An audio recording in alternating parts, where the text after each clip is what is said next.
A Seccional São Paulo da Ordem dos Advogados do Brasil e a Comissão Especial de Cooperativismo têm a honra de recebê-los para o webinar sobre os seguintes temas: a importância do direito cooperativo para a advocacia e para o desenvolvimento e a reforma tributária e ato cooperativo. O nosso evento de hoje tem como objetivo difundir o cooperativismo. Agradecemos e saudamos as autoridades presentes que compõem a mesa diretora virtual.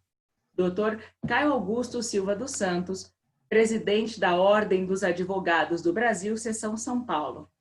Dr. Luiz Vasques Davanzo, presidente da Caixa de Assistência dos Advogados de São Paulo, a CASP.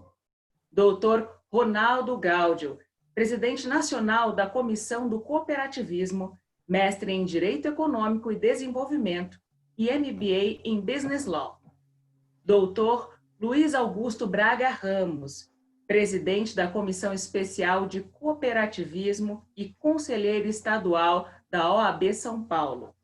Também o senhor Edivaldo Del Grande, presidente da Organização das Cooperativas do Estado de São Paulo, OCESP, e membro colaborador da Comissão de Cooperativismo. Registramos e agradecemos as presenças de todas as autoridades e personalidades que nos acompanham nesse webinar e também via YouTube. Neste momento, convidamos o doutor Caio Augusto Silva dos Santos, presidente da OAB São Paulo, para as palavras iniciais do nosso webinar. Desejando bom dia a todas as advogadas e advogados, as autoridades e os convidados que nos presenteiam com o prestígio das suas presenças nesta ocasião e augurando a proteção do Criador, declaro abertos os trabalhos deste evento, devolvendo, portanto, a palavra à mestre de cerimônias. Agradecemos ao doutor Caio. Anunciamos a palavra do doutor Luiz Augusto Braga Ramos, presidente da Comissão Especial de Cooperativismo, que será nosso mediador nesse evento. Bom dia, advogadas e advogados. Bom dia, presidentes Caio e Davanzo. Bom dia, presidentes Del Grande e Ronaldo Gaudio. É com enorme prazer e satisfação que a OAB São Paulo, em parceria com o sistema OCESP, inicia mais uma jornada para tratarmos de tema tão importante à sociedade brasileira, ou seja, o cooperativismo. Gostaria de antemão justificar a ausência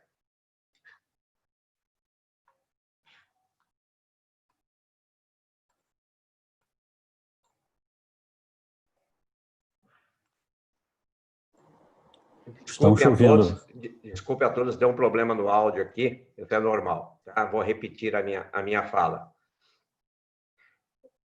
Bom dia, advogadas e advogados. Bom dia, presidentes Caio Augusto, Ronaldo Gaudio, Davanzo e Edivaldo Del Grande. É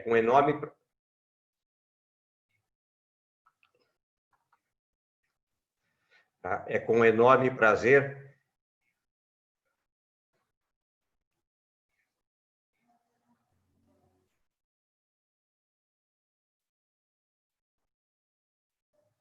Doutor Luiz Augusto, talvez se o senhor tirar o fone de ouvido, auxilie melhor. Ok. Fica melhor assim, tivemos um problema técnico. Melhora? Sim. Ok. Pois não.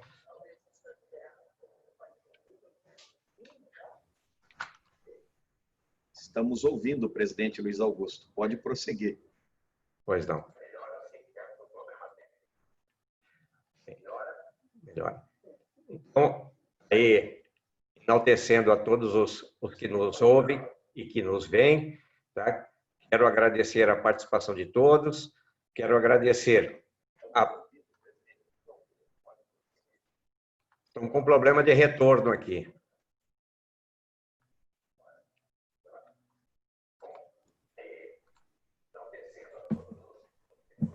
O senhor está ouvindo a própria voz, doutor Luiz Augusto? O senhor nos escuta?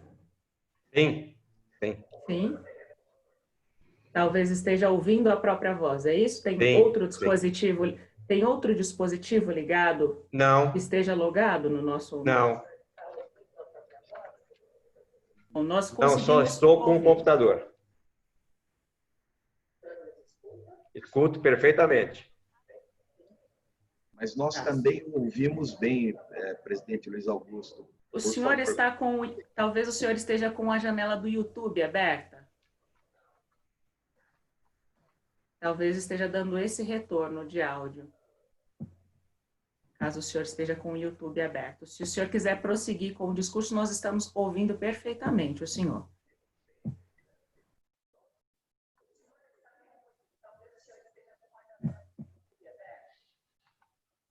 Deixa eu ver aqui.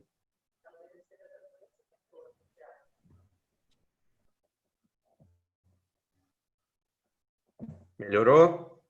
Melhorou. Ok.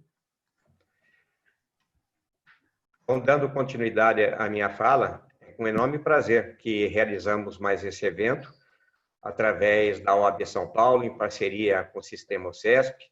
E, a princípio, gostaria de justificar a ausência momentânea do presidente nacional, Felipe Santa Cruz, que estava conosco, mas em razão de problemas urgentíssimos de última hora, foi obrigado a nos deixar para cuidar de interesse da classe dos advogados. Devolvo agora a palavra à mestre de cerimônias.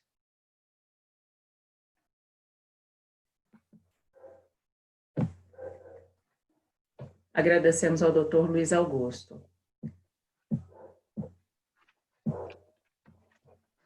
E vale lembrar que nós teremos um sorteio de 4 livros ao final deste evento. É necessário que as senhoras e senhores acompanhem este evento até o final para que sejam privilegiados por este sorteio. E também lembramos que os certificados serão entregues àqueles que estiverem com seus nomes corretamente nomeados nesta plataforma. Convidamos agora para a abertura desse webinar o doutor Ronaldo Gáudio, presidente nacional da Comissão do Cooperativismo, mestre em Direito Econômico e Desenvolvimento e MBA em Business Law.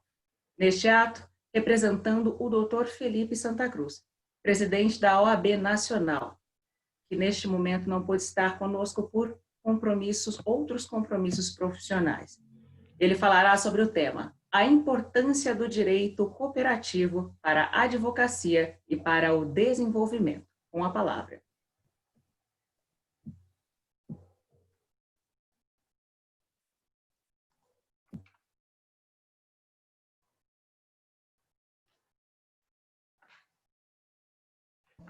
Pronto, bom dia a todos. Eu acredito que seria, nesse momento, a palavra do presidente Del Grande primeiro. Correto, eu acho que fica melhor desta forma. Joia. Bem, vamos lá. Eu só queria, primeiro, nominar vocês. Eu sei que já todos foram nominados, mas queria destacar o Felipe Santa Cruz, que estaria aqui conosco.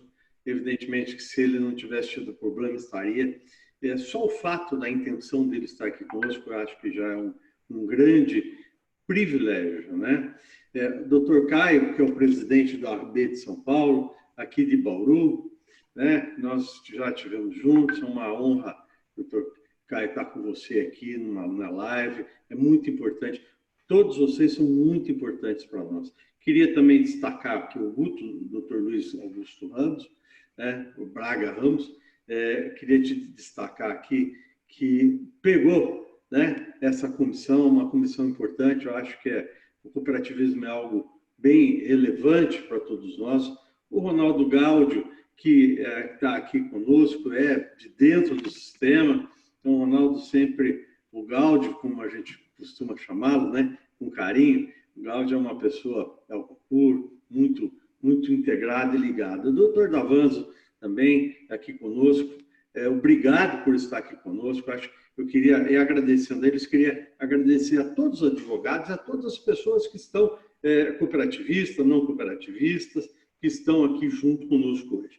O cooperativismo, ele se destaca dentro de vários países do mundo, países desenvolvidos. Então, a gente às vezes não tem a intenção, não tem a noção do tamanho. Vou tomar um tempinho para só destacar o que é o cooperativismo dentro do cenário mundial. Se você vai para os Estados Unidos, o cooperativismo ele é muito importante. Então, um país capitalista, um país muito forte, e tem uma importância muito grande o movimento cooperativista dentro dos Estados Unidos, inclusive com cooperativas de terceira geração, que são aquelas cooperativas que iniciaram a produção de milho, que hoje está começando aqui dentro, mas também as cooperativas de crédito, enfim, é um movimento muito forte dentro dos Estados Unidos.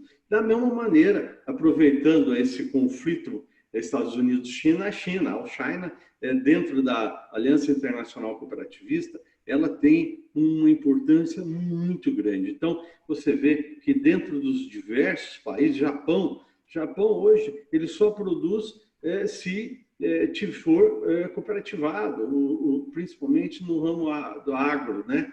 Então, o Japão, assim como eu poderia citar um grande número de nações do mundo, e o Brasil não é diferente. O nosso cooperativismo ele ainda é muito jovem, ele está se constituindo, mas ele tem uma importância muito grande. E é pouco entendido e pouco conhecido, porque ele societariamente ele é diferente, ele não é uma sociedade anônima, não é uma limitada.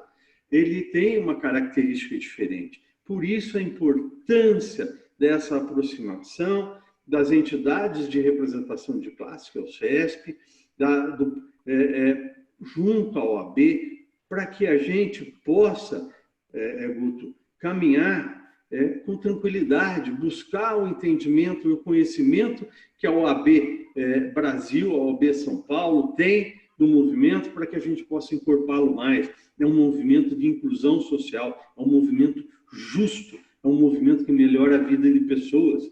Portanto, é muito importante que nós tenhamos o apoio, que nós tenhamos a tranquilidade das leis. As leis elas têm que servir para nos orientar, para nos colocar no caminho, mas também para nos proteger, para proteger esse movimento, que é um movimento de pessoas, não é um movimento econômico, mas é um movimento social.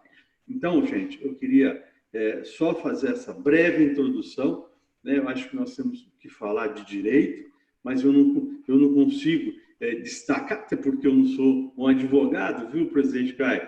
Mas a gente milita e vive o tempo inteiro, né? Dentro do movimento jurídico é muito importante. Nós temos aí o cooperativismo sendo testado constantemente. O SESCOP, que nós somos o S pequenininho, altamente regulado pelo Tribunal de Contas, pela várias auditorias que nós temos, estão sendo colocados em xeque. Para nós, o nosso S, ele é muito importante. Talvez, Gáudio, uma coisa que nós deveríamos discutir bastante também dentro do sistema jurídico nosso, dentro das OABs, enfim, o CS nosso, como nossa entidade, toda a gestão de uma cooperativa, ela vem da base, ela não é normalmente, claro, tem cooperativas que têm um corpo administrativo muito forte, mas para que esse corpo administrativo forte aconteça, a base, que são aqueles pequenos empreendedores que montam uma cooperativa, elas têm que estar preparadas para fazer a gestão, inclusive desses profissionais. Portanto, o nosso S, que é um menorzinho, mais pequenininho, altamente regulado, como eu disse, ele é fundamental para o sucesso do nosso movimento, do movimento cooperativista. Então, queria agradecer a todos vocês que já estão aí, presidente, abraçando esse movimento, que é um movimento justo, é um movimento de melhoria de vida, conforme eu disse, e de melhoria do nosso país. Com certeza, o nosso país acaba ganhando com isso. Fizemos um estudo onde tem cooperativismo nas cidades do interior, fizemos um estudo, pedimos um estudo à FEA USP, o índice de desenvolvimento melhora muito, porque você distribui a renda, você não concentra a renda. Essa é a magia do cooperativismo. E essa distribuição de renda é capitaneada exatamente por aquele grupo de gestores que eu digo que precisa ser constantemente, como a troca da diretoria é constante, ele precisa ser treinado, preparado para continuar fazendo e desenvolvendo esse papel. Então, muito obrigado a todos por nos darem essa oportunidade, essa parceria, presidente Caio, é muito relevante, muito importante para nós. Então, é uma honra, uma satisfação estar aqui iniciando essa live junto com vocês. Grande abraço a todos.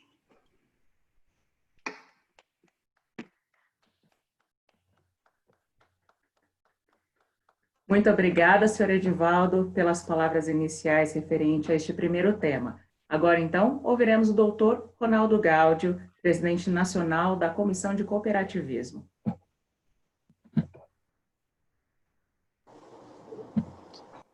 Bom dia a todos. Obrigado àqueles que nos aguardaram iniciar a apresentação.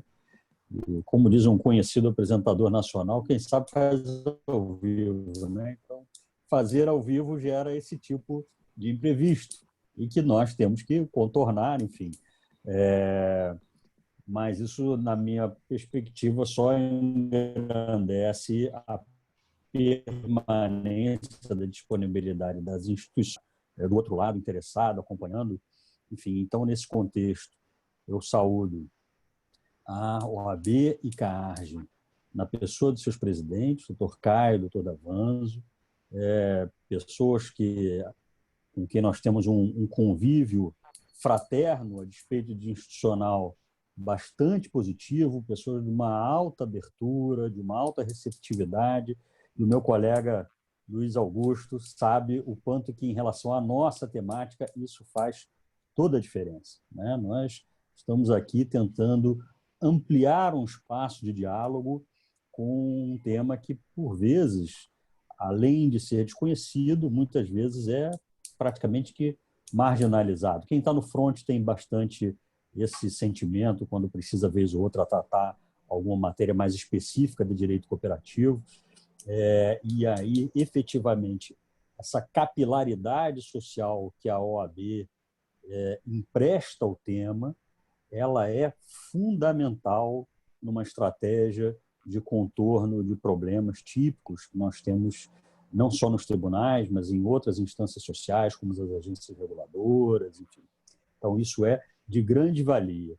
E, lógico, nesse contexto, a gente não pode deixar de mencionar o papel que, historicamente, não de agora, o sistema OCESP, com destaque, e com justiça se faz esse destaque, muitas vezes até em relação a outras unidades da federação, o sistema OCESP sempre foi um parceiro institucional presente, apoiando, estimulando, dialogando com a Ordem dos Advogados do Brasil na seccional de São Paulo e, inclusive, na seccional, no Conselho Federal.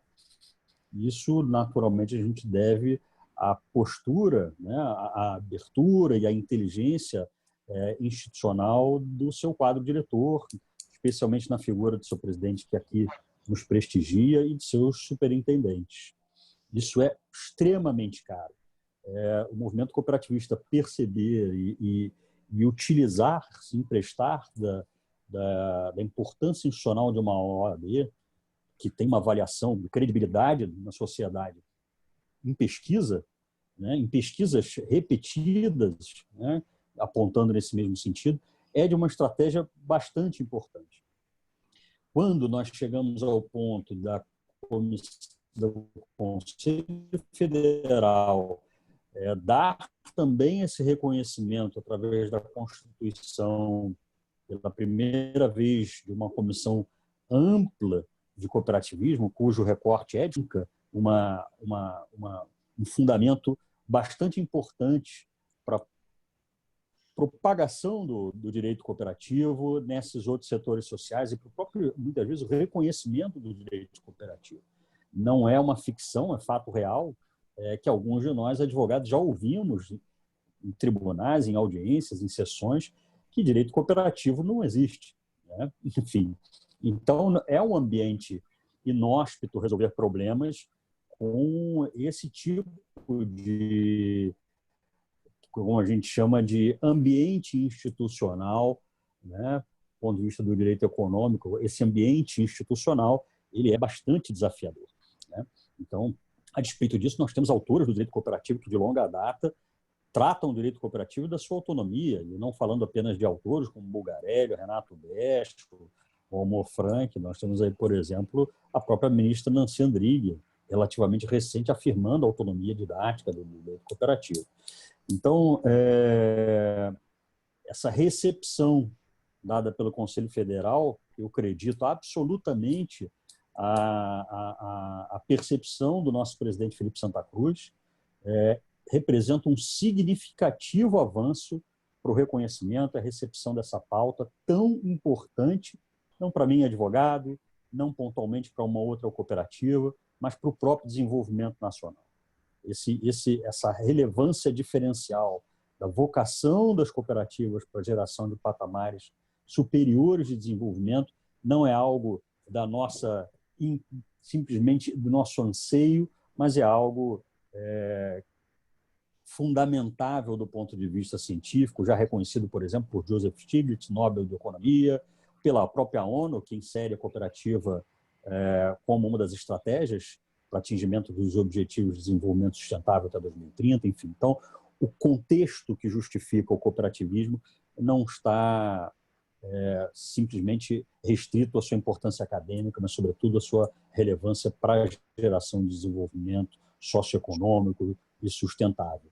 Então, novamente, por fim, finalizo essa introdução contextual agradecendo as instituições na figura dos presidentes presentes, desde o nosso Guto, presidente da Comissão Paulista, que com muita alegria nós recebemos aí ao longo do mandato do presidente Caio. Foi um ótimo ingresso, e que já diz, nos primeiros meses de ingresso, é que veio, porque já nos proporciona um evento e uma discussão desse naipe, né? Parabenizo mais uma vez Caio, que é Caio Augusto, né? Enfim, Davanzo, presidente Del, e o nosso presidente do Conselho Federal, Felipe Santa Cruz. Me cabe a responsabilidade honrosa de fazer a fala do presidente Felipe. Não é propriamente difícil, porque nós temos tido essa tarefa de levar essas ideias para o Conselho Federal, mas ela está muito conectada com essa introdução. A importância do direito cooperativo diz muito do que significa o movimento, né? A gente está falando de um movimento de inquestionável profundidade acadêmica, de inquestionável importância histórica, pelo menos desde o século XIX, quando se marca o nascimento do cooperativismo moderno, mas também de inegável baixa capilaridade social, baixa densidade histórica.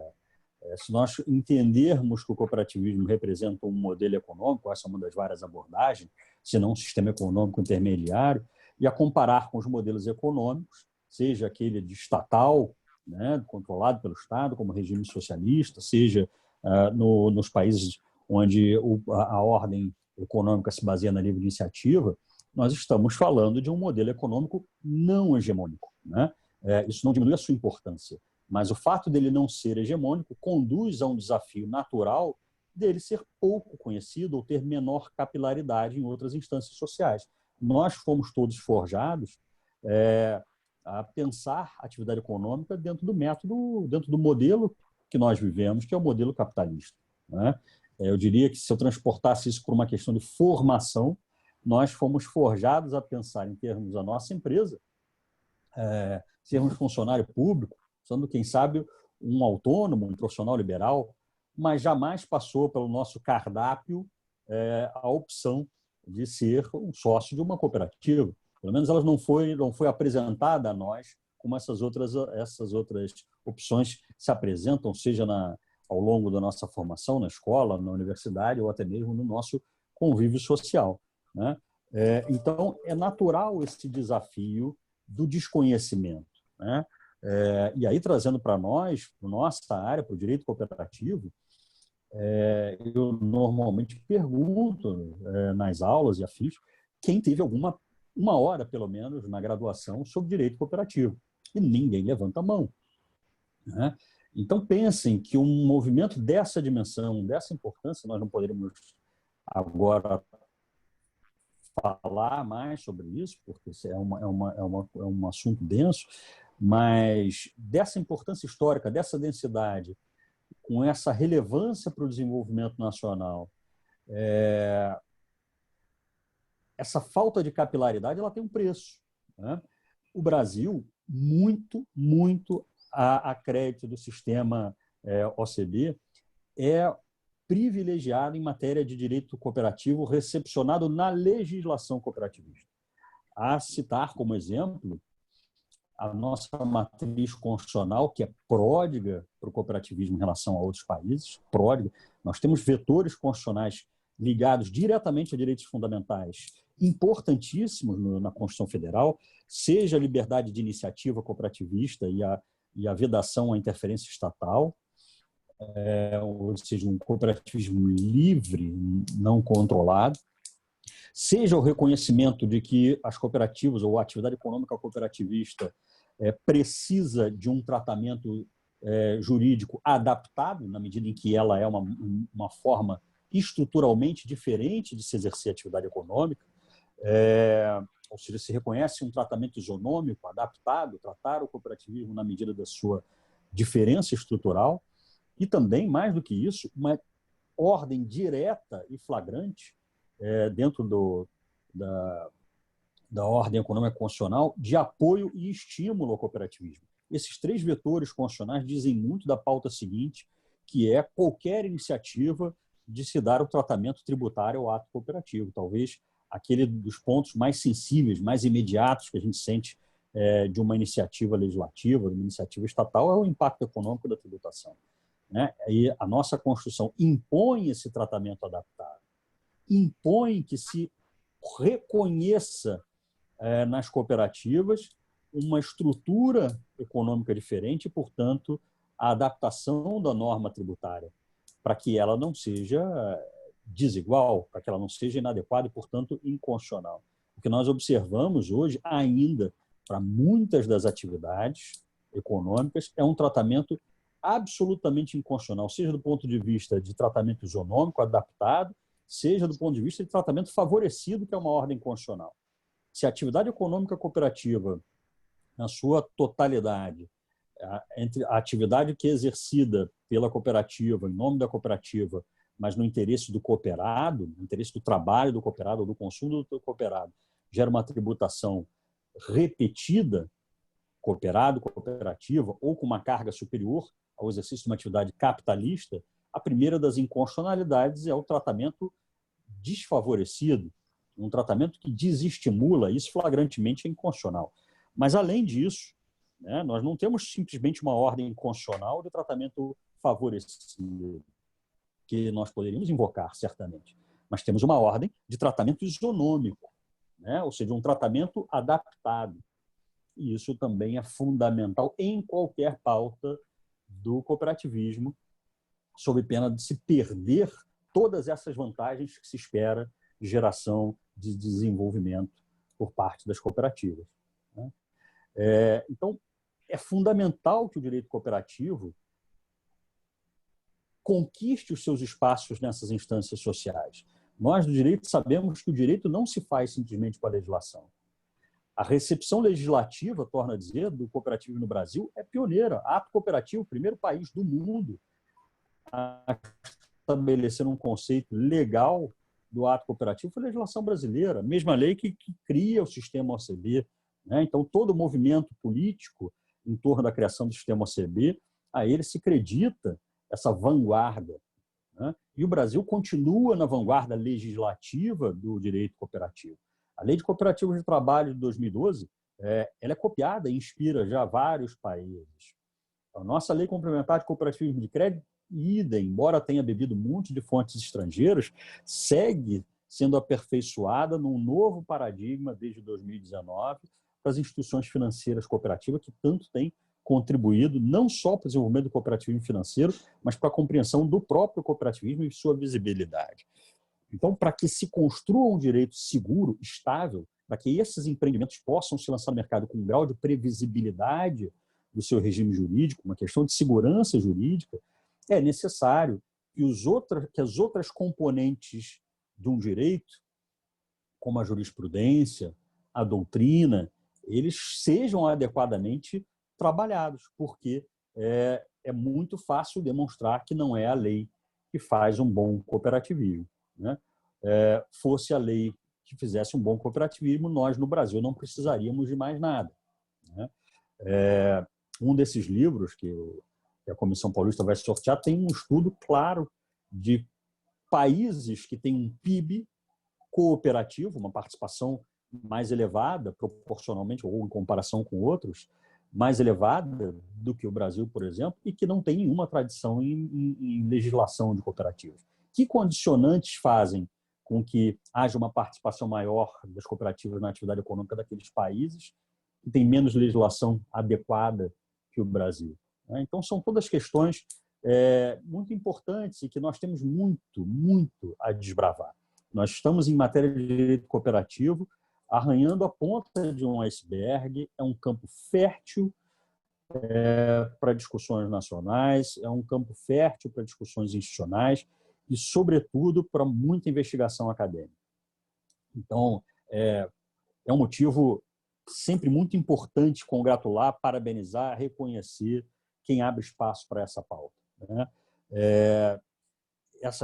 Essa minha fala ela é uma fala já muito alinhada com o presidente Felipe Santa Cruz, de oportunidades até que nós já tivemos, lógico, ele foi presidente nosso aqui na seccional do Rio de Janeiro, apoiou muito a Comissão Fluminense de Direito Cooperativo, e, enfim,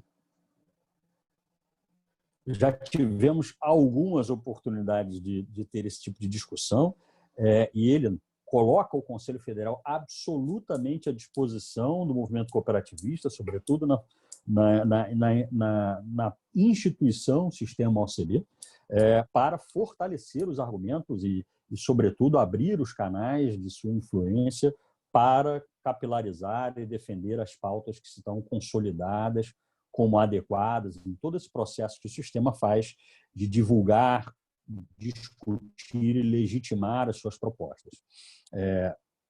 Então, a ordem hoje reconhece no direito cooperativo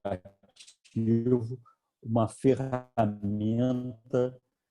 estratégica para buscar segurar previsibilidade constitucional à atividade econômica cooperativista, né? Seja em campos difíceis, tradicionalmente, como, por exemplo, a participação de cooperativas nos contratos com a administração pública, um importante mercado que representa 20% do nosso PIB e do qual as cooperativas têm sido sistematicamente alijadas.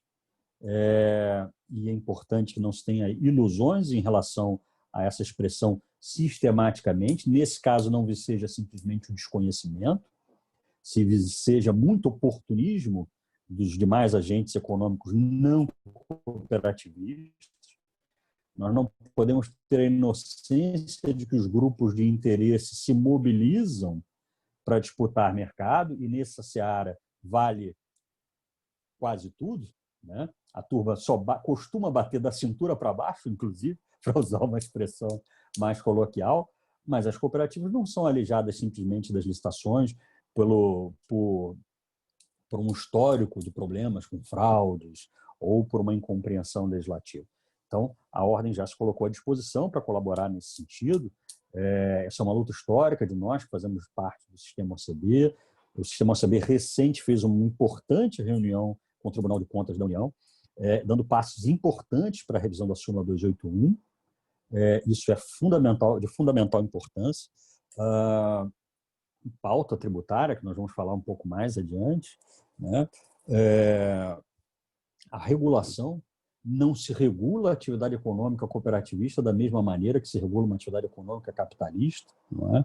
Estruturalmente são diferentes, seja pelo porte econômico das cooperativas, que imponham, muitas vezes, uma modulação, uma sanção que se aplica por uma agência reguladora, uma cooperativa, não pode ter o mesmo impacto, ou, aliás, não pode ter o mesmo impacto, portanto, não pode ter o mesmo peso, o mesmo valor que uma sanção que se aplica, por exemplo, a um grande agente de mercado, seja uma instituição financeira, seja uma operadora de plano de saúde, seja uma cooperativa de distribuição de energia, enfim.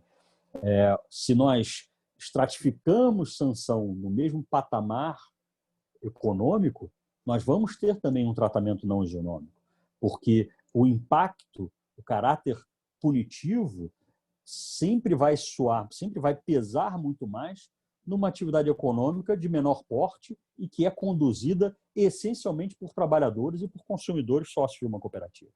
Então, seja pelo valor das sanções, seja pelo tipo ou forma de que se regulamenta a atividade, o tratamento adaptado é fundamental.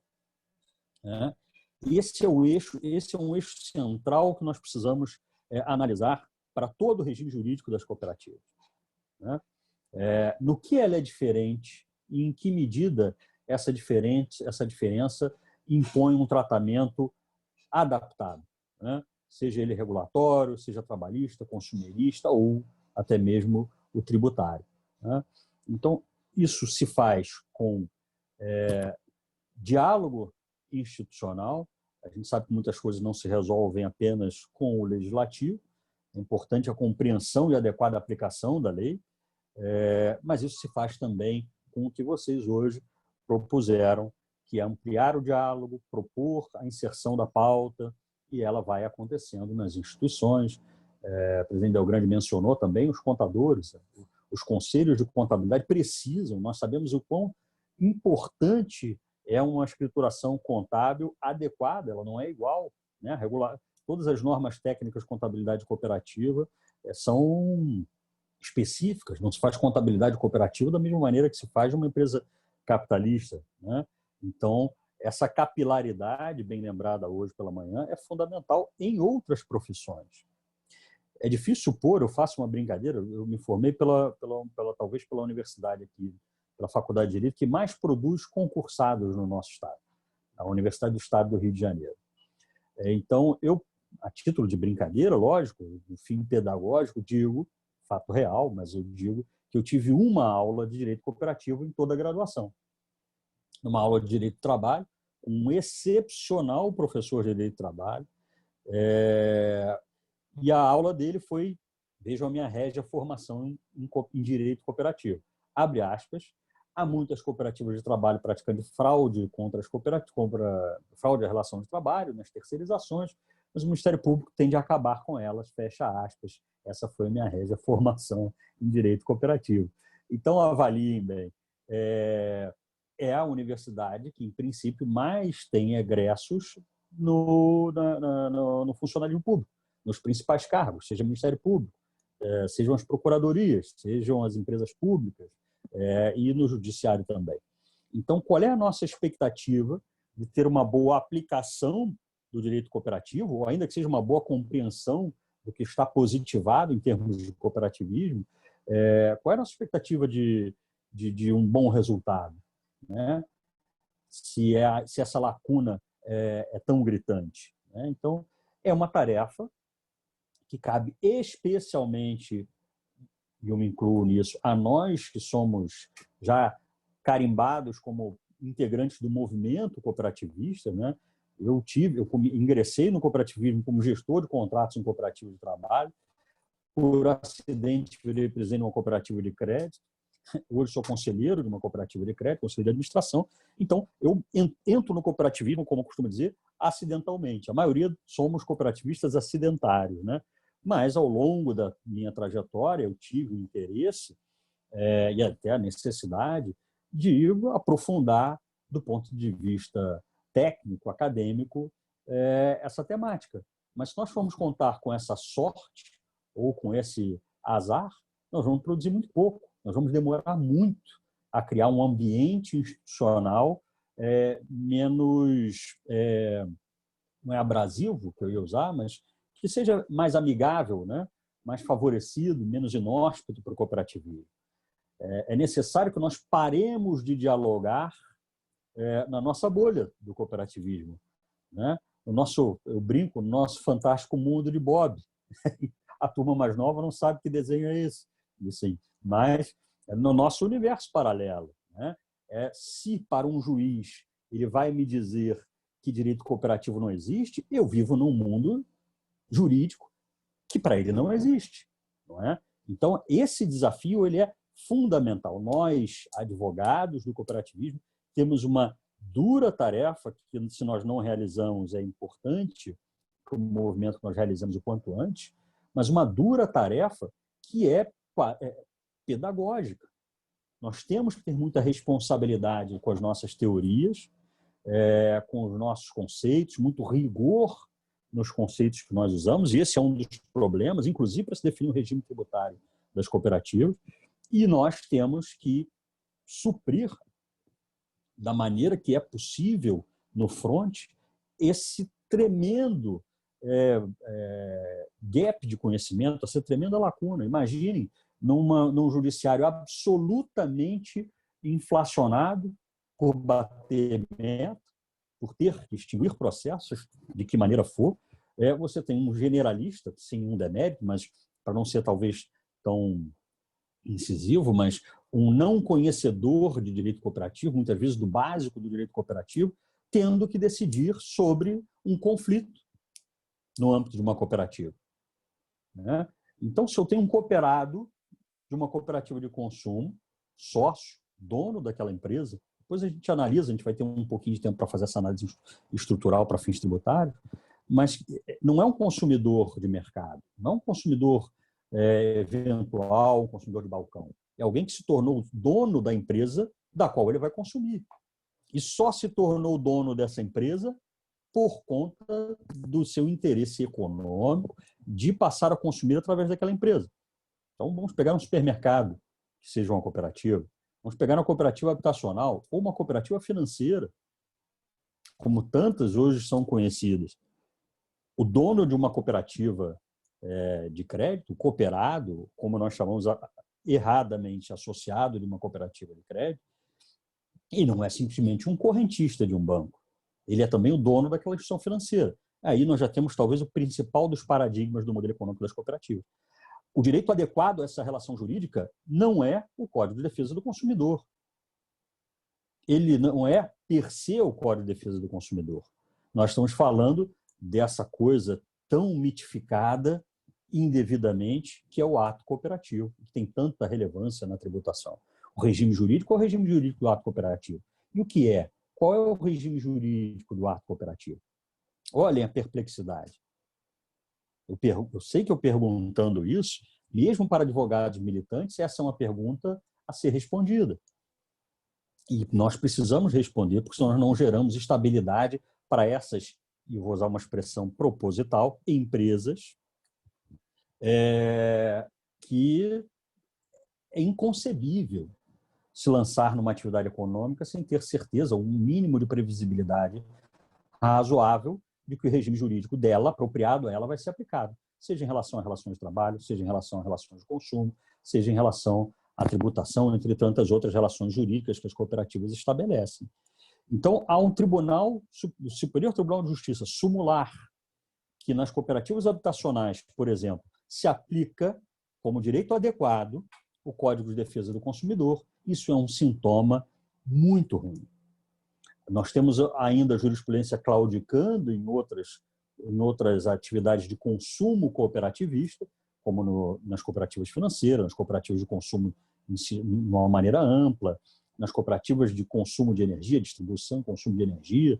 Nós ainda temos alguma oscilação, mas é lógico que é absolutamente inadequado tratar como direito cabível essas relações per se o Código de Defesa do Consumidor. Mas vejam bem, foi o que o juiz aprendeu.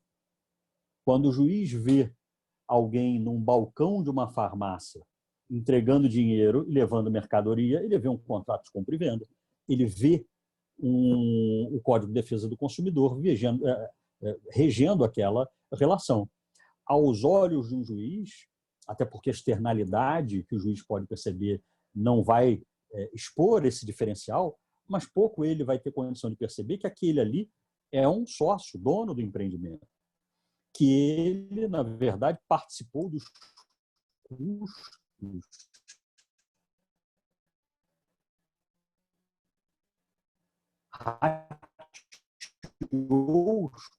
de implantação na externa e interna, né? Então, quando o juiz vê especialmente uma situação de desvio ou de desequilíbrio numa cooperativa, nós sabemos que existem maus exemplos, o juiz vai ter que pacificar o conflito social e ele vai responder com as ferramentas que ele tem. E ele tem o Código de Defesa do Consumidor.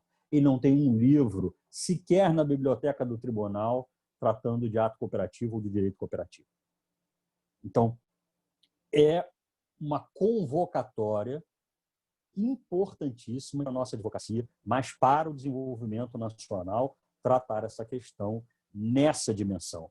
Não só com uma procuração nos autos, não só numa contestação, mas promovendo o que está sendo feito hoje aqui, o diálogo, o estudo, isso é fundamental. Esse exemplo que eu dei, ele pode ser derivado para qualquer outra relação obrigacional que uma cooperativa estabelece, sobretudo envolvendo o seu sócio, que é esse trabalhador ou esse consumidor. Enfim, temos no direito cooperativo um direito claramente, na minha perspectiva, o direito do futuro, o direito que diz respeito ao regime jurídico de um outro modelo econômico, e aí, mais uma vez, mencionando Stiglitz, talvez o único modelo que se apresente capaz de resgatar o modelo atual que tanto desequilíbrio, tanta injustiça social, tanta concentração de riqueza produziu até aqui. Um modelo pautado na livre iniciativa, um modelo onde a liberdade econômica é respeitada, mas que para que seja realmente respeitada, ela precisa ter o seu regime jurídico conhecido e bem aplicado. Do contrário, nós vamos ter sempre investidas, muitas vezes muito artificiais, para se alijar cooperativas do mercado. E isso é um problema histórico. A doutrina mostra exemplos desde o século XIX nesse sentido. A professora Paula Forgione, citando a doutrina mais recente, fala que as cooperativas, basta elas terem sucesso para elas serem acusadas de desvios concorrenciais ou de fraudes e por aí vai. Mas existem exemplos tremendos na história. E exemplos que também envolvem, ao fim e ao cabo, os mesmos desafios que nós temos hoje. Na hora de serem pacificados esses conflitos, um generalista, com esse tremendo déficit conceitual, é quem vai ter que resolver. Então, está aí uma das nossas missões. Eu acho que são várias as estratégias para se contornar o problema, mas eu acho que, para o propósito da fala que eu teria a fazer em nome do presidente Felipe, eu acho que resta bastante evidente a importância da hora atual, não só da hora atual, mas histórica, do direito cooperativo. Isso é com muita satisfação que a gente vê chegarmos a esse ponto do Conselho Federal, que já reconheceu tantas pautas, não menos importantes, ter recepcionado também o direito cooperativo através de uma comissão nacional, e não só assim, mas colocando dentro de uma sala de conversa os seus líderes, como o Caio, como o Davanzo, o próprio Felipe Santa Cruz. Aqui o Luciano Bandeira tem que fazer toda a honra também a ele, que não só manteve a comissão, como cometeu o equívoco de me reconduzir na presidência dessa comissão. Enfim, então, meus amigos, esse seria um recorte específico sobre o direito cooperativo, na fala do presidente Felipe. Eu faria mais um pouco de digressão aqui sobre a questão tributária.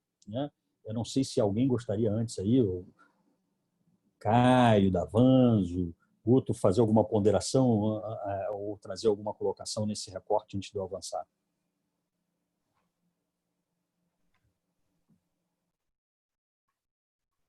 Ronaldo, muito bem explorado o tema, muito bem colocado, como só ia acontecer. Mas eu acho também que é importante destacar E o cooperativismo ele tem previsão constitucional, né? No artigo 174 da nossa Magna Carta, parágrafo 2º, diz que a lei apoiará e estimulará o cooperativismo. Mas, assim, com relação a isso, a gente não tem visto muita ênfase dos poderes constituídos para que realmente essa disposição constitucional seja levada adiante, né?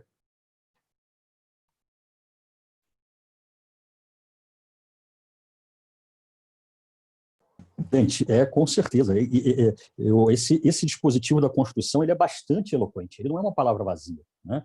Em várias situações onde se pode constatar um tratamento jurídico, muitas vezes legislativo, como nós temos, em parte, bem evidente no projeto de reforma tributária, principalmente no PL, não no projeto de emenda, enfim, um tratamento desfavorecido em comparação a outros agentes econômicos, ele é flagrantemente inconstitucional, né? Então, a gente não pode fazer letra morta esse dispositivo que você acabou de invocar na nossa Constituição, né? Então, eu uso essa sua abordagem, essa sua intervenção para reforçar que nessa discussão tributária, né, no contexto da reforma, nós temos um desafio bastante grande, né? Muito do temas de oportunidade vai de um trabalho feito com muito empenho, com muito custo institucional pelo sistema OCB, considerando, a despeito de todas as questões técnicas, mas vamos considerar que os grupos de interesse todos se mobilizam nesse momento em torno de uma pauta de reforma tributária, né? Uma reforma tributária complicada, né? Em vários aspectos, principalmente a começar, pelo menos, da forma como ela se apresenta. Mas vamos considerar que uma FEBRABAN vai atuar, lógico, a título de exemplo, não estou falando de uma fala concreta, tá? Uma FEBRABAN vai se mobilizar em torno do seu grupo de interesse, né, em defesa da sua atividade econômica, né? Assim as operadoras de planos de saúde, assim as empresas de distribuição de energia, e por aí vai. As atividades econômicas, articuladamente, vão, cada um com a sua força, tentar negociar naturalmente o melhor para si. Isso é um processo político, né? A reforma tributária, tributação é um ato extremamente político, por mais que a gente tente ancorar ele em técnica, né? Isso é fundamental. Uma urgência talvez não dê tanto, a urgência constitucional, como foi apresentado o PL, talvez diminua essa capacidade de uma conversa técnica, né? Mas, vejam, grupos setorizados se mobilizam, diferença do desafio para as cooperativas. Imagine que o sistema OCB não representa um mercado, representa todos os mercados onde as cooperativas se inserem. Então, nós temos uma pluralidade de atividades econômicas, uma pluralidade de regimes tributários em função não só da atividade econômica, como qualquer player de determinados mercados teria, mas com esse diferencial da adaptação necessária por se tratar de uma atividade econômica sob um método totalmente diferente, que é o método das cooperativas exercerem a atividade econômica. Então, é um desafio hercúleo, e como disse o presidente Delgrande, feito com os recursos de um sistema S, que é talvez o menor do ponto de vista orçamentário, ou que não tem a pujança orçamentária de outros que nós conhecemos, né? Então, não é um desafio simples, muito da chance de êxito é pela capacidade, pela inteligência institucional, pela capacidade de se articular, seja com as casas legislativas, seja com instituições como a OAB, entre outras ferramentas estratégicas. Então, é um desafio diferenciado, representar todos os segmentos que estão aí explorados economicamente sob essa metodologia nossa do cooperativismo. Então, isso é um desafio por si só. Agora, da maior relevância, basta, sem fazer o discurso que eu falei do potencial das cooperativas para geração de desenvolvimento, que é muito maior, a capacidade de participação do cooperativo no PIB brasileiro é muito maior do que a atual, né? Nenhuma, do ponto de vista constitucional, nenhuma atividade pode estar vedada às cooperativas, senão nós estamos negando a livre iniciativa. Mas vamos considerar o que nós temos hoje de número, e aí eu vou usar números do Sistema OCB de 2018. Nós sabemos que muitas cooperativas, por conta da pandemia, não fizeram ainda as suas AGOs de prestação de contas, as suas Assembleias Gerais Ordinárias, mas a gente está falando, em 2018, 7,6 bilhões distribuídos em sobras. 9 bilhões em salários e benefícios dos colaboradores de uma cooperativa, dos empregados de cooperativa, né? 2 bilhões de pessoas atendidas em 400 cidades diferentes. 7 bilhões em tributação. Para quem diz que cooperativa não se tributa ou não paga tributo, um erro histórico, né? Hoje, em várias atividades, elas têm uma tributação mais onerosa no conjunto da tributação da atividade, mais onerosa do que sociedade capitalista, ou seja, um tratamento desestimulador, absolutamente inconstitucional, né? Mas 7 bilhões em tributação. Em 36 municípios, o cooperativismo corresponde simplesmente a 100% das exportações que saem desses municípios. 100%. Tá? Enfim, nós podemos falar aqui de vários outros números relacionados ao cooperativismo, mas em prestígio aí ao nosso horário e a paciência de todos, naturalmente, porque nós estamos certamente já num horário de almoço, né? Eu vou encurtar. Mas, em relação ao projeto, ele é extremamente desafiador, né? Primeiro porque a PL 3887, meio que num regime de urgência constitucional, ele atravessa dois projetos de emenda constitucional. Então, atravessou o samba, na minha concepção. Tá? E ele vem numa forma fatiada, né? Então, um projeto de reforma, se é que a gente pode chamar realmente que é uma reforma, ele vem fatiado, ele vem por etapas, sabe? Então, é como se fosse a gente comprar um pão de forma a granel, né? As fatias, a gente não sabe como elas vão vir. É o projeto pão de forma, né? Reforma tributária pão de forma, vem por fatias e elas vêm soltas. Então, uma negociação que se faz num PL atual vem acompanhada de uma promessa de uma outra contrapartida, ou de uma negociação, ou de um desfecho diferente, numa outra etapa de projeto de lei de reforma. Então, isso gera, lógico, uma insegurança, um desafio muito grande, né? Não há nenhuma garantia de que uma transação negociada no atual estágio vá ser correspondida por uma expectativa negociada por um projeto futuro, né? Vejo algumas inconstitucionalidades, algumas coisas que tendem a futuramente desafiar questionamentos sobre constitucionalidade. Acho que até algumas já estão sendo feitas, né? Mas em relação às cooperativas, além da gente observar um aumento de carga de uma maneira geral, e aí a ordem tem sido muito eloquente na questão de se evidenciar que há um aumento de carga, ou denunciar esse aumento de carga, nós temos a perpetuação de alguns problemas no que diz respeito ao ato cooperativo. Ressalva importantíssima em relação a essa reunião de PIS, COFINS, PASEP, ISS, enfim, na CBS, na Contribuição sobre Bens e Serviços, nós temos um artigo importante que tenta diminuir o impacto, isso é uma conquista, para as cooperativas, né? Então, a gente está falando do artigo 22, inciso 7º, do projeto de lei, que tenta trazer para as cooperativas uma salvaguarda mais tratada no campo da isenção.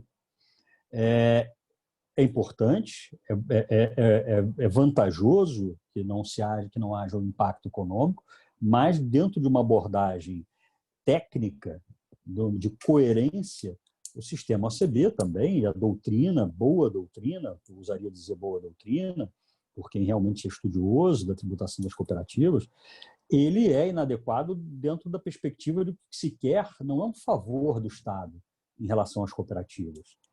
Não é essa insegurança de se dar uma isenção que algum dia pode ser revogada. O que se quer é o reconhecimento de um direito das cooperativas a essa tributação adequada.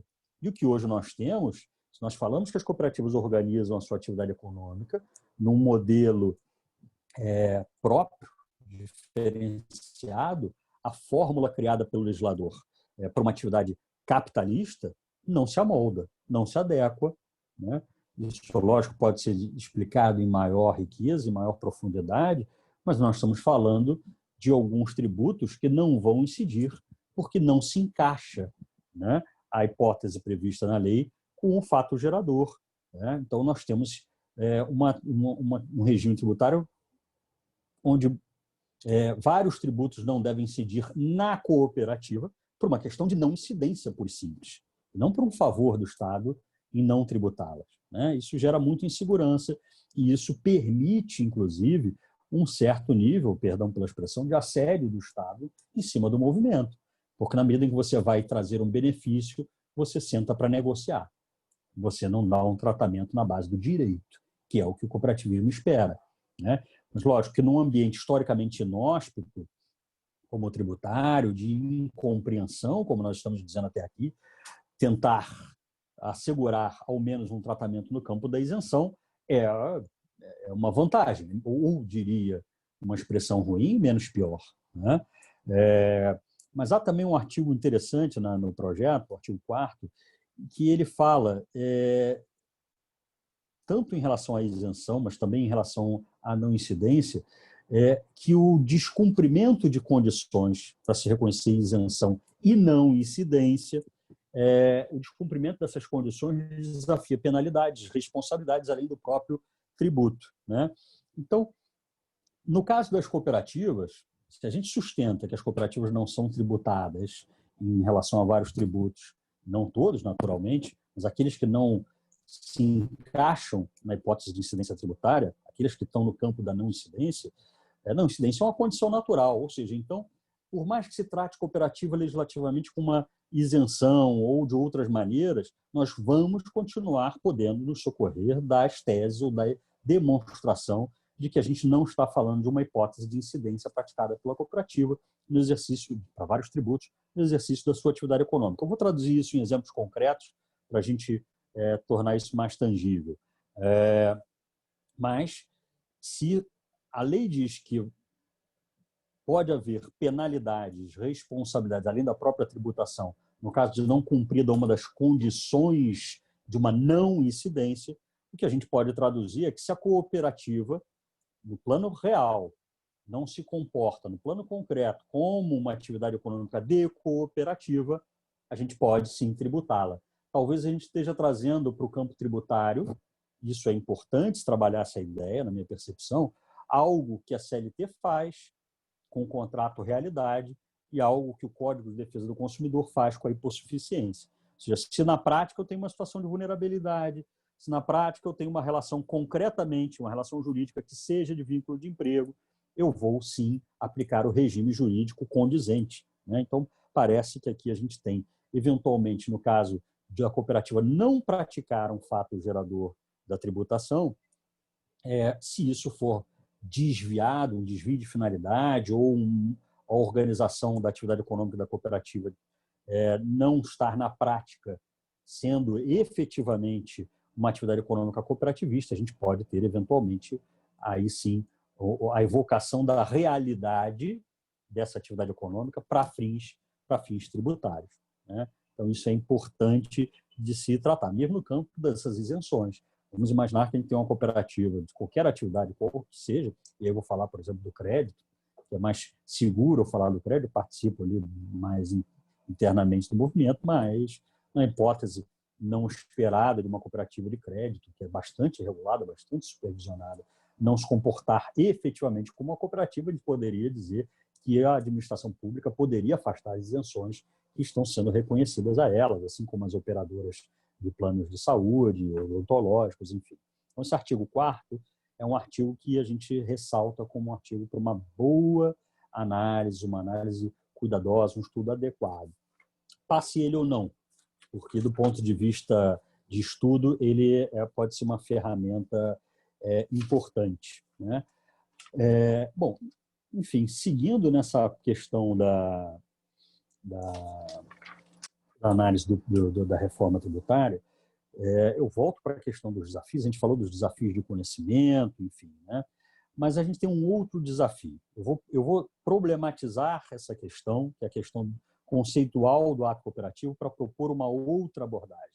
Me parece uma abordagem mais segura para todos e que talvez facilite muito uma argumentação que tenta cessar com essa história bastante equivocada de se reconhecer ato cooperativo em relação a determinadas atividades e não a outras, né? Isso historicamente oscila bastante, mas se a gente está falando de um modelo de atividade econômica, existe um fio condutor, existe um eixo estrutural comum que não permite, do ponto de vista teórico, do ponto de vista técnico, que se reconheça não tributação de umas cooperativas e tributação de outras. E aí eu vou dar como exemplo um exemplo que está no próprio projeto de lei, que excepciona a isenção para as cooperativas de consumo.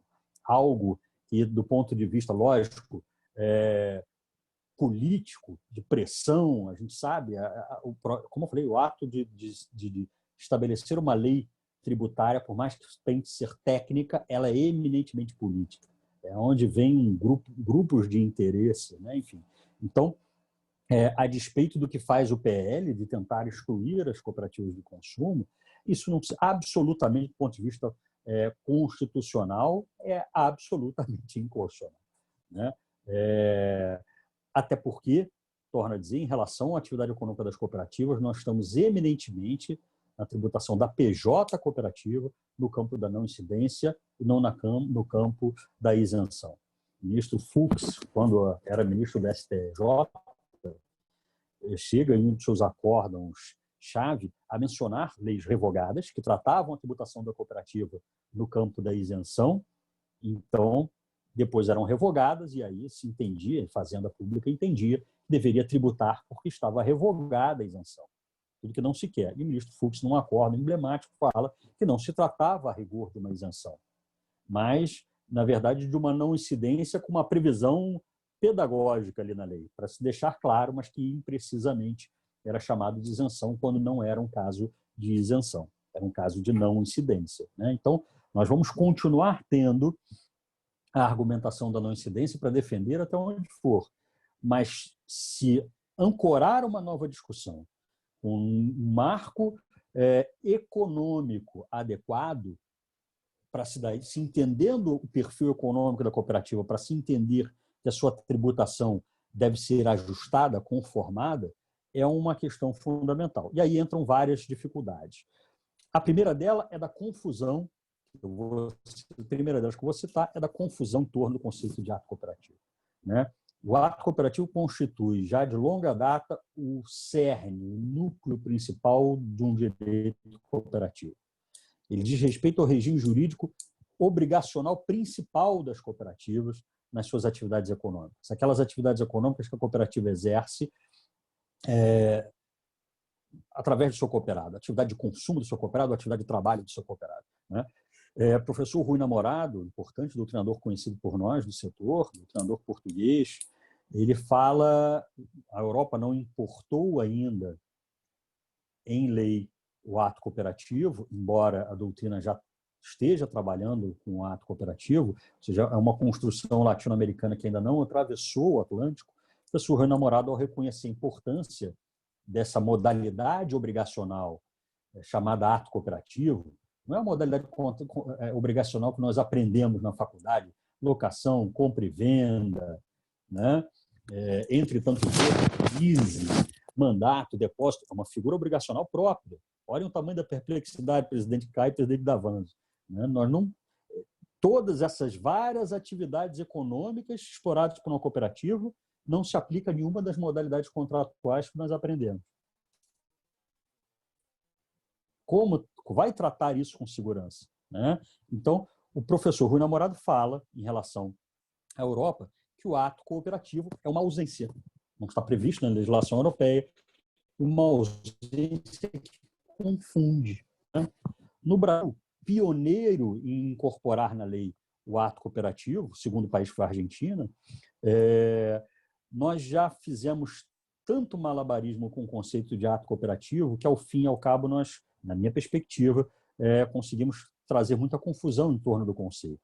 Então, se o professor Rui Namorado diz ato cooperativo uma ausência que confunde, talvez aqui nós hoje possamos dizer ato cooperativo uma presença que bagunça tudo.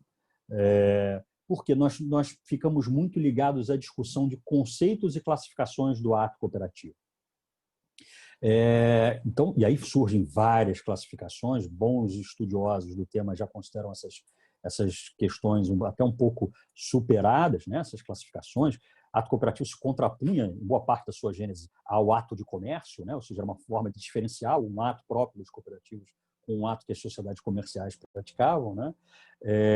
Mas nós temos lá ato cooperativo principal, misto, acessório, complementar, de retorno, ato cooperativo fim, meio, enfim, uma profusão que sendo trazida para os órgãos que vão tratar a matéria decisivamente influenciando os destinos das cooperativas, tende a confundir mais do que resolver, né? E permite tratamentos casuísticos. É necessário perceber que as cooperativas, do ponto de vista da sua metodologia de organizar a atividade econômica, elas têm um eixo central que desafia um regime que, em qualquer ramo, é diferenciado, né? Talvez, se nós já tivéssemos conseguido tratar isso numa lei complementar, que tem uma mora já de mais de 20 anos, a lei, com a nossa Constituição, prevê que as normas gerais sobre o tratamento tributário ao ato cooperativo deveria ter sido produzida, talvez nós não tivéssemos mais tão ao sabor dessas negociações dos governos que se sucedem, né? Em relação a dar benefícios e tirar benefícios de um setor tão estratégico para o desenvolvimento nacional e que, por esse motivo, a Constituição manda apoiar e estimular, né? Então, essa profusão conceitual, ela tende a ser tratada com muito cuidado, porque ela tem uma vocação para confundir. Então, e aí eu pediria ao nosso presidente Guto, Luiz Augusto, Guto para os amigos próximos, que ele me ajudasse a pautar aqui o tempo que eu tenho para fazer essa abordagem, que eu acho que talvez seja a parte mais estratégica, tá, Guto? Mas, diga lá, Guto. Presidente Ronaldo, nós estamos aí com o tempo já bastante acelerado, se puder... Já extrapolou? Não, mas estamos perto do final. Tá, então, estamos na hora final, então, né? Tá joia. Vou fazer... Ela, na verdade, ela não é particularmente uma abordagem difícil, quer dizer que ela é bastante racional, né? Mas o que acontece? Isso normalmente em aula a gente mostra, e o direito deve se socorrer desse tipo de ferramenta, né? Hoje se discute muito a argumentação nos tribunais com esquema gráfico, com desenho, né? Mas vamos considerar, de uma maneira bastante abstrata, a forma como uma sociedade capitalista exerce atividade econômica, né? O que a empresa capitalista ela procura com o exercício da atividade econômica? É óbvio, é lucro, essa é a finalidade dela. Nenhum pecado, nenhum sacrilégio. Eu tenho um escritório de advocacia, o nosso propósito é lucrativo, eu gosto de um bom lucro, nenhum mal nisso. Lógico que o lucro abusivo, o lucro imoral deve ser combatido, mas faz parte dessa estrutura de se exercer uma atividade econômica. A finalidade de uma empresa capitalista é o lucro. Só que vamos para colocar depois em paralelo com a atividade econômica cooperativista. Vamos pensar em como a empresa capitalista organiza o que a gente chama no jargão de fatores de produção. Fator de produção capital. Qual é o interesse do capital na empresa cooperativa? Já foi dito, lucro. Esse é o interesse, do ponto de vista econômico, que eu estou fazendo essa abordagem, tá? E não do ponto de vista conceitual de ato cooperativo, dessa instituição de direito cooperativo chamado ato cooperativo, mas do ponto de vista econômico. Capital. Finalidade do capital na empresa capitalista é lucro. Tá? Trabalho na empresa capitalista, outro fator de produção, é um fator de custo na produção. Então, reparem que eu tenho aqui dois fatores. Entre o trabalho e o mercado, eu tenho o capital. O interesse do capital se realiza quanto maior o lucro. O interesse do trabalhador se realiza quanto maior a produção, maior a remuneração. Neste modelo, o que remunera o capital, uma figura tradicional da empresa capitalista, é lucro. E o que remunera trabalho, salário. Nesse modelo de produção, quanto mais eu realizo o interesse do trabalhador, menos eu realizo o interesse do capital. Porque eu estou aumentando o custo e diminuindo o lucro. Então, reparem, do ponto de vista estrutural, eu tenho um conflito de interesses inerente. E que, historicamente, o direito, ao longo do tempo, o Estado percebeu que o papel dele não era simplesmente assegurar uma liberdade absoluta. Com o passar do tempo, o Estado foi funcionalizando o direito para reconhecer que nessa equação existe uma parte mais frágil que precisa ser protegida, precisa ter garantias compensatórias equivalentes a necessárias para equilibrar um pouco esse conflito de interesses. Então, qual é a resposta natural adaptada da legislação para tutelar esse modelo, o trabalho neste modelo? Tradicionalmente, CLT. Né? Então, a lei procura proteger mais esse trabalhador para equiparar essas forças. Agora, vamos transportar para o modelo cooperativista de exercer atividade econômica. Tá? E eu ainda não vou usar a palavra empresa associada à cooperativa, mas nós precisamos superar essa imprecisão terminológica e esse sentimento de pecado capital, chamar cooperativa de empresa, porque isso não diz respeito de maneira nenhuma a desnaturar a atividade cooperativa, a identidade das cooperativas, e nem significa dizer também que a cooperativa exerce atividade econômica com fim lucrativo. Tem vários autores nesse sentido. Fábio Lhó Coelho já mudou de opinião, ainda bem, é uma referência, né? Então nós citamos, mas Eros Grau, entre outros, de longa data, sabem e dizem que a atividade econômica cooperativista é uma forma de se exercer empresa. Né? Lucro não é elemento de atividade de empresa. Enfim, mas isso é conversa para um outro momento, que caracteriza o exercício profissional de uma atividade economicamente organizada, não tem lucro no seu conceito. Lucro faz parte do conceito de empresa capitalista, não de empresa per se. Assim como o lucro não faz parte do conceito no Brasil de sociedade. Né? A finalidade econômica, sim. Né? Mas a forma de distribuir os resultados entre os sócios, sob a forma de lucro, não é caracterizante de sociedade. Né? Por isso, cooperativa no Brasil é sociedade, inclusive. Mas, cortada essa digressão, eu falava que no modelo de exercer a empresa capitalista, a gente tem um conflito inerente de interesse desses fatores de produção, capital e trabalho. E aí vamos pensar o que aconteceu historicamente numa cooperativa. Eu tinha trabalhadores, e aí vamos usar esse período contemporâneo, tradicional que a gente usa da Revolução Industrial, que foi nesse contexto que nasce o marco do cooperativismo moderno, na figura de Rochdale, embora não tenham cooperativas de trabalho, contemporânea a eles existiam várias cooperativas de trabalho. Mas o que o trabalhador faz? O trabalhador explorado, aviltado naquela época, não podia esperar que o Estado resolvesse dar uma resposta adaptada a esse desequilíbrio. Comida na mesa é imediato.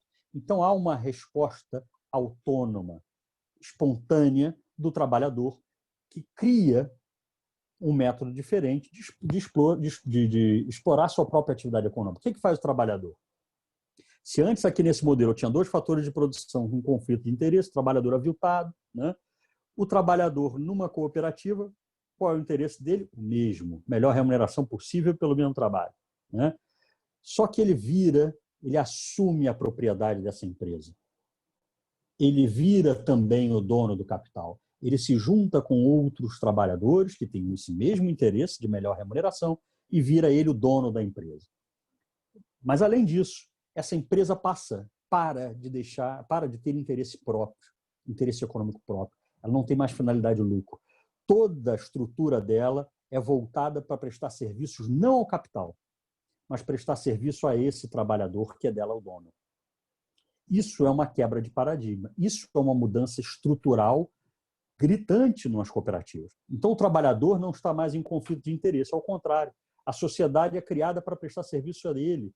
Não, ela não tem interesse próprio, especulativo de capital. O capital social numa cooperativa é todo voltado para a viabilidade do empreendimento. Tanto é que ele não é a medida para a distribuição de excedente, nem pode ser, senão a gente deixa efetivamente de ter uma cooperativa.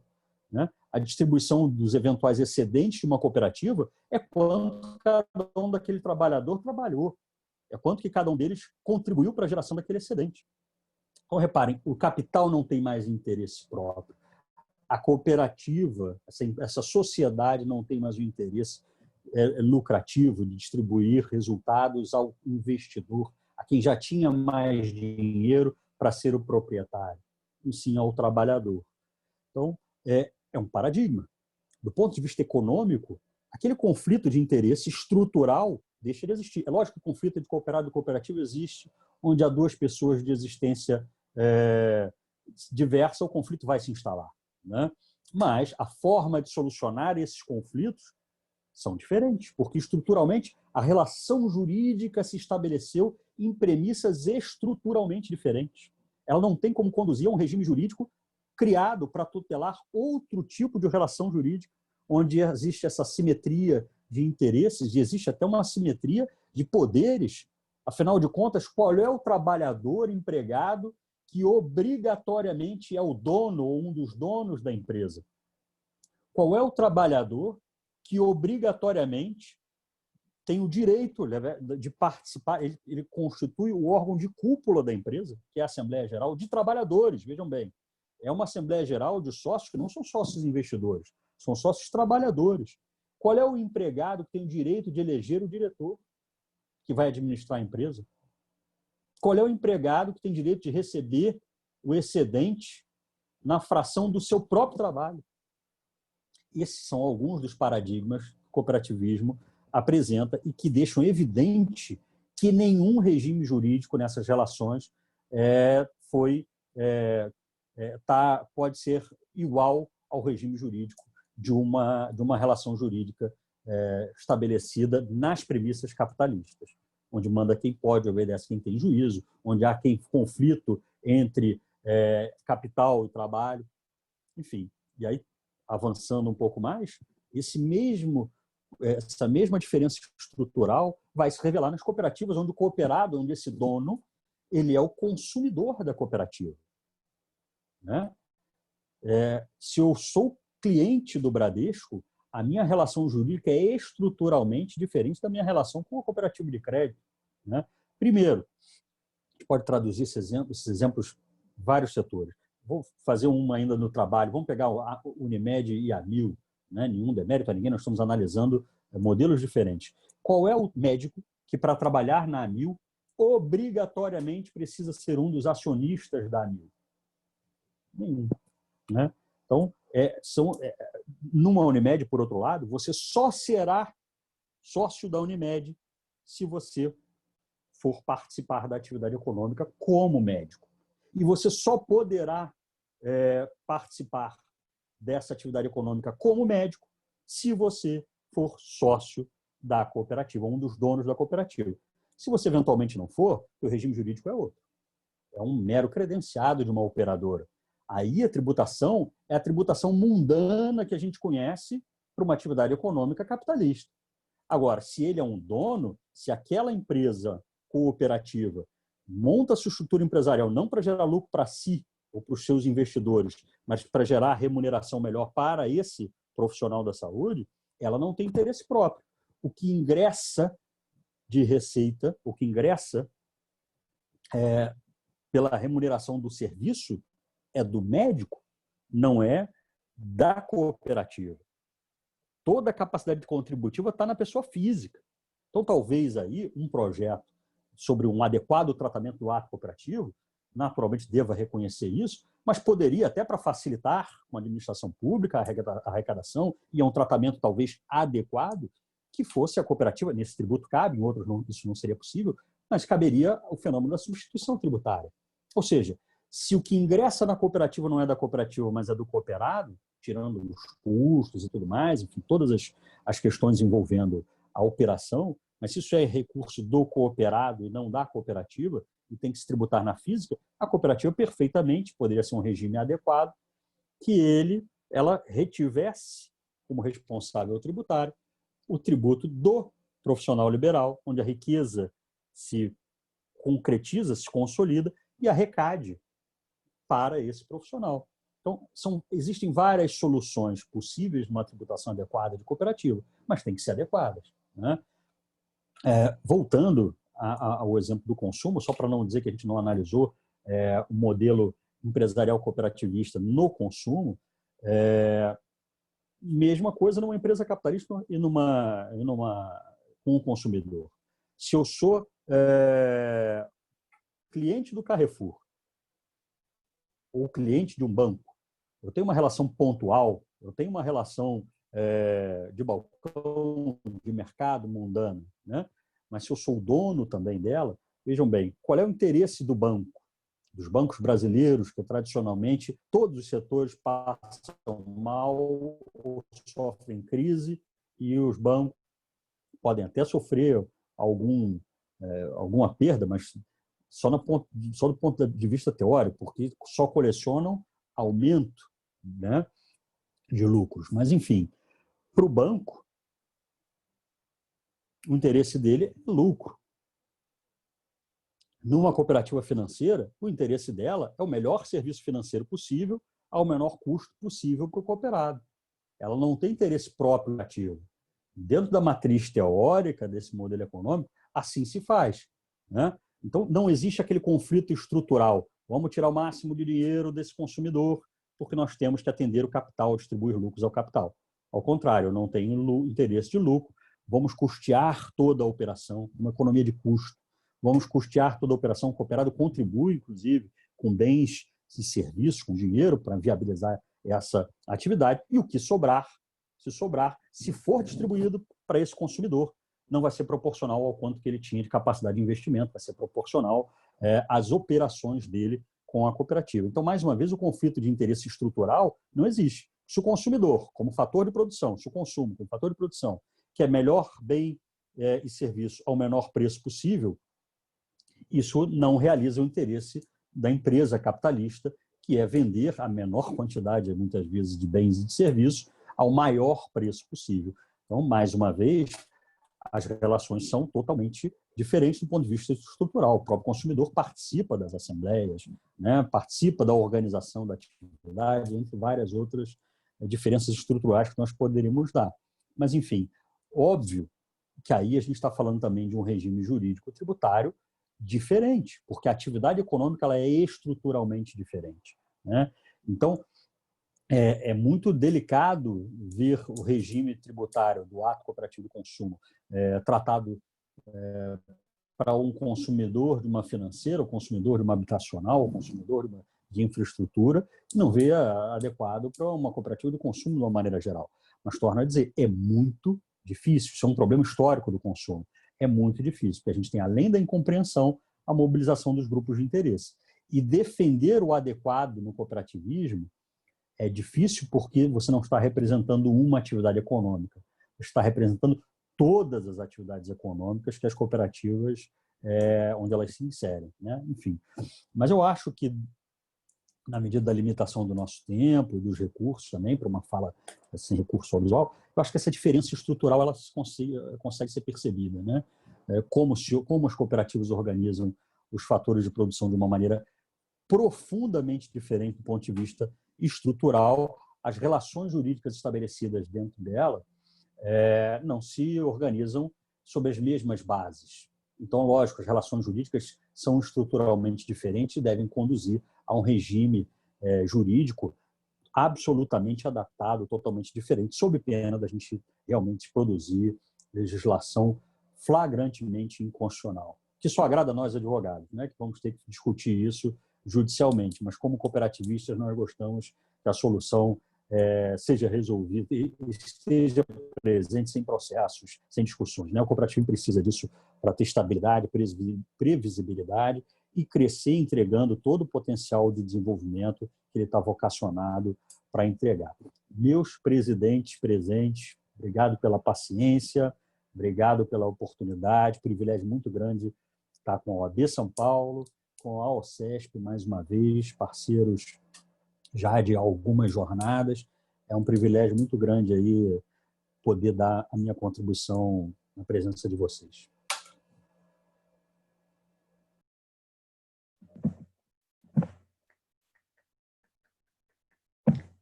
Agradecemos as exposições do Dr. Ronaldo Gaudio. Gostaríamos de registrar a presença das ilustres autoridades que estão acompanhando o nosso evento. A doutora Margarete de Cássia Lopes, secretária-geral adjunta da OAB São Paulo, e também o Dr. Ademar Miquelin Filho, membro efetivo regional da Comissão Especial de Cooperativismo. Neste momento, anunciamos, então, a palavra ao nosso mediador, Dr. Luiz Augusto Braga Ramos.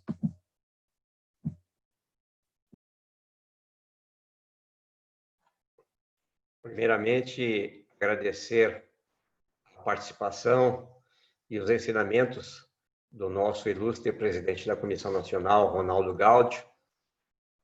Agradecer o empenho e colaboração de todos os integrantes da nossa comissão, em especial ao Dr. Rogério, nosso secretário, ao Aramis, membro consultor, assim como todos os colaboradores da Secretaria de Comissões e da Gerência de Eventos e Cerimonial da OAB São Paulo, sem os quais este webinar não estaria sendo realizado. É necessário destacar que o apoio e participação dos presidentes Caio Augusto e Felipe Santa Cruz vem demonstrar o compromisso de nossa instituição para com essa área do direito, que apresenta um crescente interesse de advogados e advogadas, sendo muito importante a divulgação desse ramo do direito em um forte canal de comunicação como este. A nossa comissão, em parceria com o sistema OCESP, aí bem presidida pelo nosso querido Edivaldo Del Grande, presente no nosso evento, está dando início a uma série de estudos e projetos que muito brevemente serão divulgados a todos, em especial a disponibilização de cursos e palestras.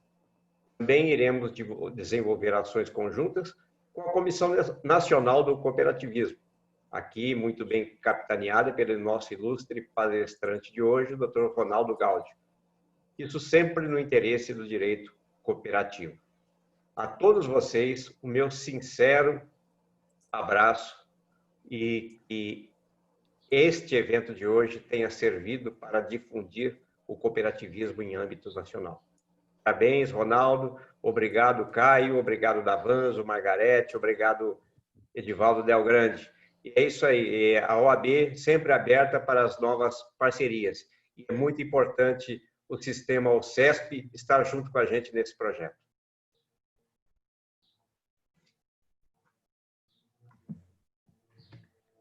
Muito obrigada, doutor Luiz Augusto, pelas considerações. Anunciamos a palavra ao doutor...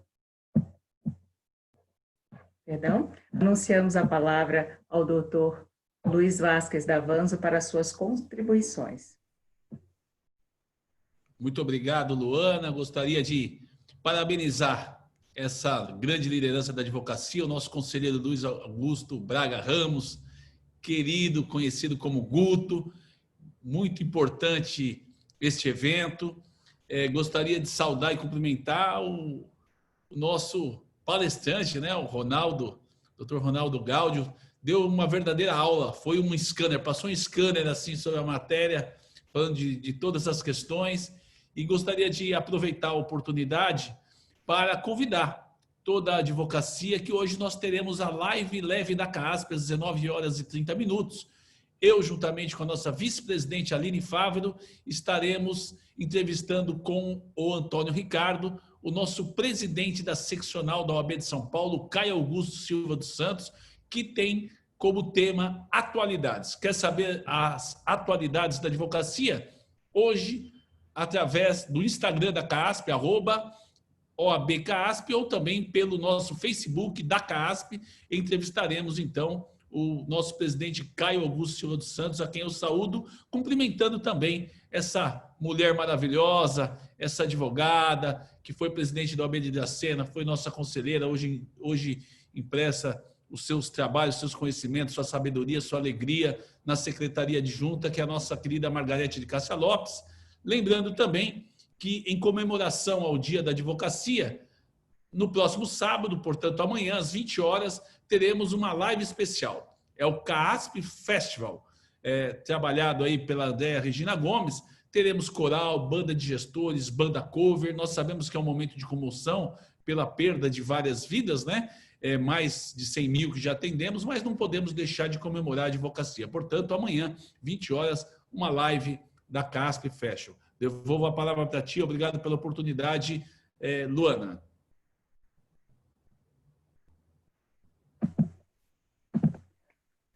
Muito obrigada, doutor Davanzo. Nós agradecemos as suas considerações e passamos agora, então, ao momento do sorteio dos livros, antes do encerramento oficial pelo doutor Caio Augusto Silva dos Santos. Pedimos a orientação da nossa equipe técnica a respeito do sorteio.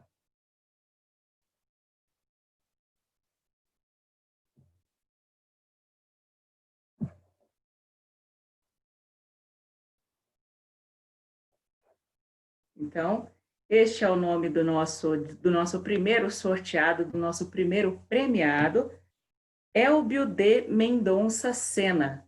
Você se inscreveu para participar do nosso webinar e você foi premiado com um dos livros do nosso sorteio, Elbio de Mendonça Sena. Nossa equipe técnica fará contato. Nosso segundo sorteio, Leda Arantes. Parabéns, Leda Arantes, nossa segunda premiada com o livro aqui do nosso evento. A nossa equipe técnica fará contato. O nosso terceiro sorteio, Gisele Rodrigues. Parabéns, Gisele. Nossa comissão parabeniza por esse prêmio e faremos o contato. O nosso quarto e último sorteio, Virgínia Camilotti Mineto. Parabéns, Virgínia Camilotti Mineto, por ter ganhado o quarto e último livro deste evento. Nossa comissão técnica fará contato com todos os premiados. Então, doutor Luiz, gostaria de fazer as considerações? Quebrando um pouquinho só o protocolo, só para comunicar que os livros são oferta do nosso palestrante, né, do Ronaldo Gaudio.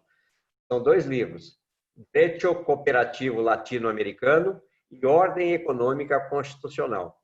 Correto, Ronaldo? Correto, presidente. E eu faço um recorte honesto de que não é muito menos o interesse da propaganda do livro, mas realmente da visibilidade da pauta e da importância da gente ter doutrina sendo compartilhada, tá? Até porque um desses livros ele tem a versão dele eletrônica gratuita.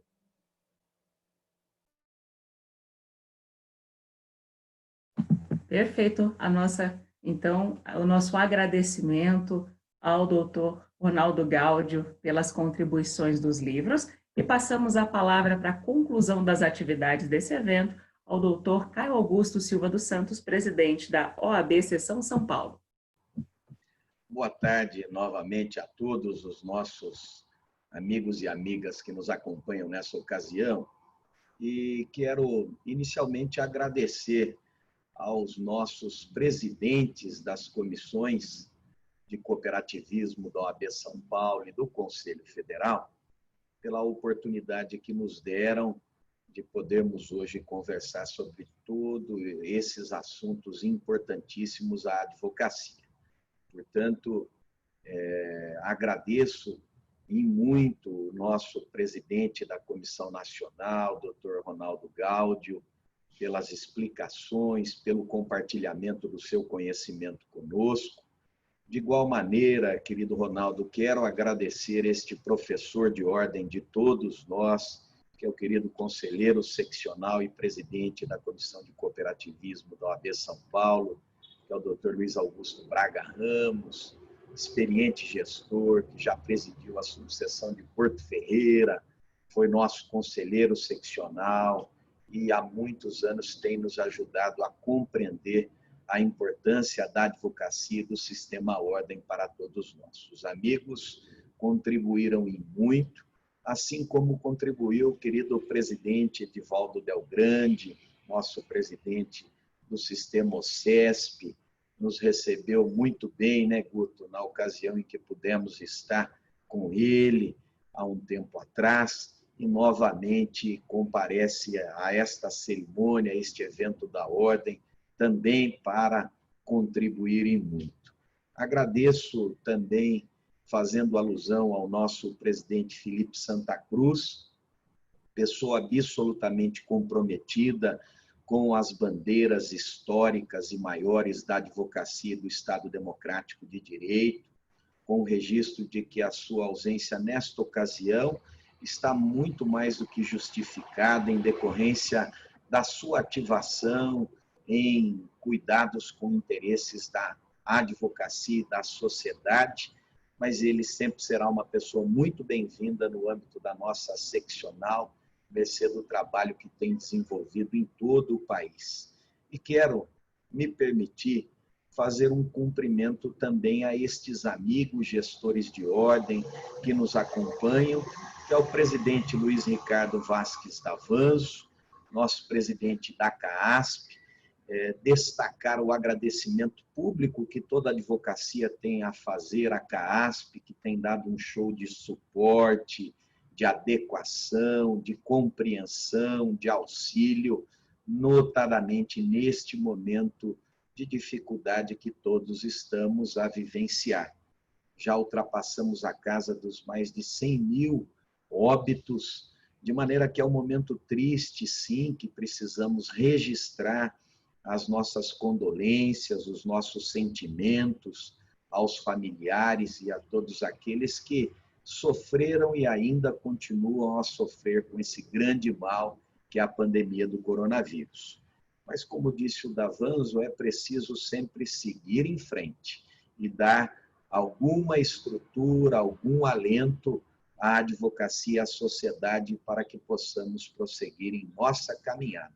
E a CAASP tem sido esta voz de alegria, esta voz de esperança para que juntos possamos vencer este momento. Por isso, Davanzo, receba junto com seus diretores os nossos compromissos e os nossos agradecimentos, meu amigo. E quero também, com a licença dos nossos presidentes, Ronaldo e Guto, né, Luiz Augusto Braga Ramos, fazer um cumprimento à nossa diretoria da OAB São Paulo e fazendo na pessoa da doutora Margarete de Cássia Lopes, nossa secretária adjunta, voz viva das mulheres de qualidade no âmbito do nosso órgão de classe, a destacar que as mulheres representam muito mais do que sensibilidade. As mulheres representam qualidade, força, trabalho, abnegação, e a amiga tem nos dado sempre muita força e estrutura nesta caminhada. Muito obrigado, Margarete, pelo trabalho que você, juntamente com todos os nossos diretores, Aislan, Ricardo, Raquel Preto, tem nos auxiliado nessa caminhada.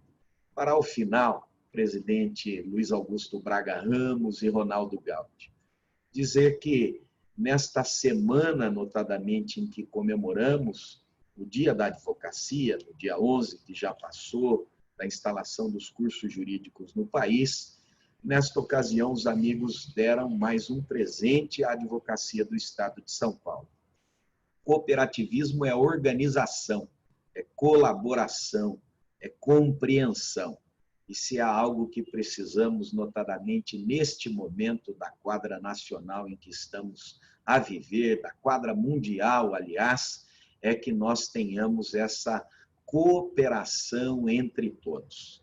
Vivemos um momento de embate, de agudização ideológica, de pessoas autoritárias pretendendo impor sobre nós a sua vontade balizada na vaidade pessoal, e mais do que nunca o cooperativismo nos ensina este fundamento estruturante fundamental para a nossa sobrevivência em um Estado democrático de direito.